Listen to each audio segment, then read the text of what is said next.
markets around us. When we talk about markets, we usually think of a place where things are bought and sold.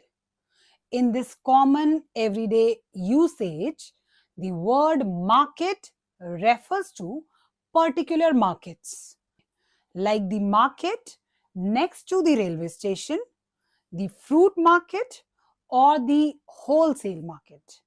A market also refers to an area or category of trade or business, such as the market for cars or the market for ready made clothes. The use of the word market includes not only specific categories mentioned above, but also the entire spectrum of economic activities. In a broad sense, market is almost equal to economy. Understanding markets.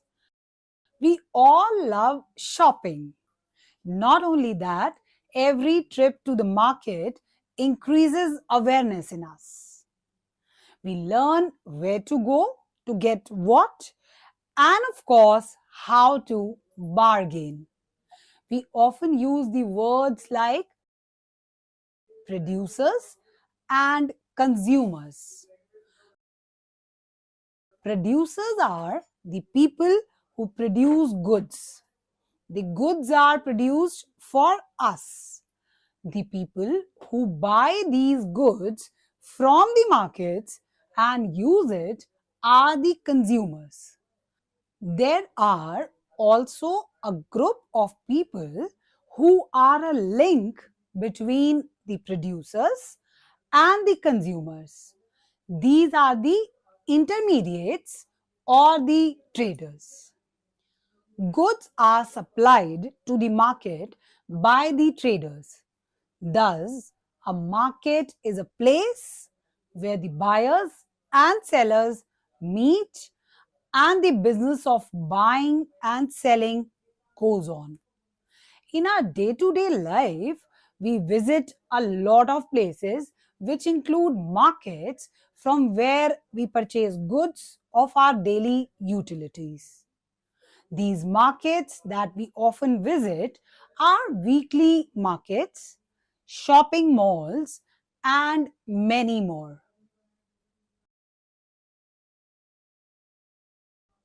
Here in this chapter, we will relate these markets with our daily needs and their impact on our lives. Weekly markets. Weekly markets are those markets where hawkers or retailers put their product on footpaths or alongside the road on a particular day of the week in a particular area. The products available in these markets are of daily use, such as clothes, eatables, etc. These markets, called weekly markets, are named according to the day when these are held, like Budh Bazar, Shani Bazar, etc. These markets do not have permanent shops.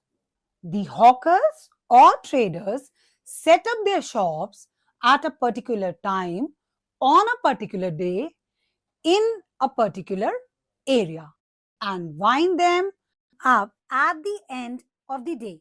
Next day, they set up their shops in some other area.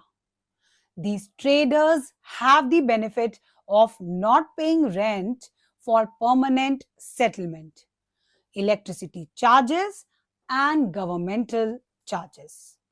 The only investment they have to do is the wages they have to pay to the workers.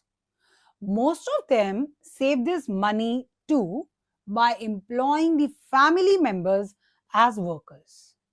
One can get many things at a time and at a place in a weekly market. Shops in our neighborhood. There are certain special shops that may cater to a particular set of customers and may deal in a particular product.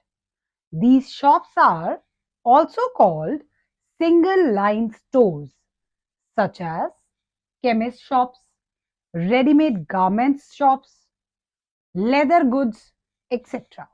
Here, the owners of the shops only sell medicines, ready-made garments, or bags, purses, and belts, respectively. Amongst the category of large scale retailers and the single line store are the departmental stores, super bazaars, chain stores, malls, etc. A super bazaar is large in size and deals with grocery and the food items. A variety of goods of different brands are stocked under a single roof. The customer gets the opportunity to choose an item from among the variety of brands available there. On the other hand, the departmental stores are the combination of number of departments under single roof. Each department is specialized in doing a particular kind of business. The departmental stores are centrally controlled and managed. All types of goods are available and sold here. The idea is to supply all the goods needed by the consumers. Not only these, departmental stores also provide facilities like entertainment and restaurants to their customers. Such stores cater to the needs of the rich people of the society. Shopping complexes and malls. Shopping complexes are the markets found in urban areas. These complexes are big, multi storied, air conditioned buildings having many shops in them. Large shopping complexes are called shopping malls. One can get both branded as well as non branded goods in shops and shopping malls. The goods available in these markets are highly expensive as they are promoted by advertising the branded goods and claim better quality. Chain stores are the shopping places that are established by the same management. They sell goods that are similar in type and form. Example, Bata, McDonald, Bombay Dyeing, etc. Chain of markets. The wholesale market. Wholesaling refers to the selling of goods to merchants in bulk for resale to consumers. The wholesale market is the place from which the retailers bring articles to be sold to the customers. A wholesaler buys goods from producers in large quantities. The wholesaler keeps the stock of various articles in large quantities.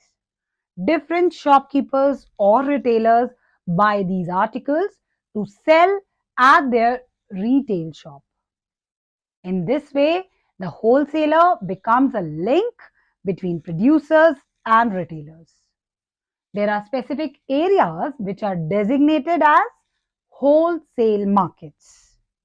The retail market. A retailer is a person who buys the goods from a wholesaler and sells them to buyers for self-use. Several kinds of outlets exist in a retail market. These are fixed and regular shops, supermarkets or bazaars, departmental stores and malls. Vendors and hawkers also sell goods to customers on the streets of the markets. Vendors are the people who move from place to place to sell their goods. Vendors buy goods in a limited quantity and then sell goods at negotiable prices. They use everyday earnings to buy goods to be sold. Goods sold by them are generally not very expensive. The vendor from whom you buy fruits and vegetables at your doorstep is an example of mobile trader. You would have seen many such shops which sell articles near places of worship, railway stations, bus stops, etc. Weekly markets at different localities on different days are also an example of this kind of retailing. Factors affecting people's access to markets. Number one, retail market and wholesale markets are available round the year. Whenever there is a need to buy a certain product, the markets provide the customers with the items. There is a balance between the demand and supply of various goods. Number two, people prefer markets in the close vicinity of their area. People's access to markets also depends on the convenience of the goods available. Number three, in modern days, people prefer to buy goods on easy installments through finances. It affects the markets as people prefer to buy on credit and pay in easy installments. Number four, consumer satisfaction is very important. For this, manufacturers also offer good quality of products as they also give top priority to the consumer's satisfaction. Number five, to facilitate the availability of commodities within the reach of every section of the society, price must be regarded properly. Consumer would be away from the markets if the prices are too high or not competitive. If we look at the rural areas, the markets include mandis, bazaars, and hats. The farmers, artisans, and weavers take their produce to these markets.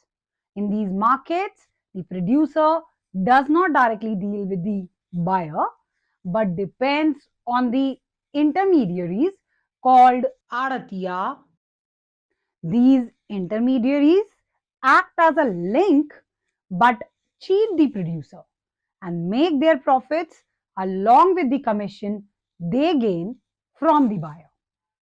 In order to prevent the loss to the producer in such markets, the cooperatives societies are organized. The cooperatives societies are made to reduce the dependency of the producers on the intermediaries. In cooperatives, producers come together and work for each other's benefit on mutual understanding. Markets and equality. People are able to sell things they produce or grow in the market. They get opportunities to work in the market. It has also been observed that the maximum earnings or benefits are given to the rich people in the market. These are the people who have their own factories or land, etc., and make huge profits in the market. As compared to these, there are other rich people who make only moderate profits. They are dependent on rich people for loans, raw materials, marketing, or even employment. As they are dependent, they are also employed. Thus, in market, everyone does not gain equally. Therefore, Democratic institutions like cooperatives help in getting a fair wage in the market. To overcome explanations and bring equality in the market, it is essential to form cooperatives and all laws should be followed strictly.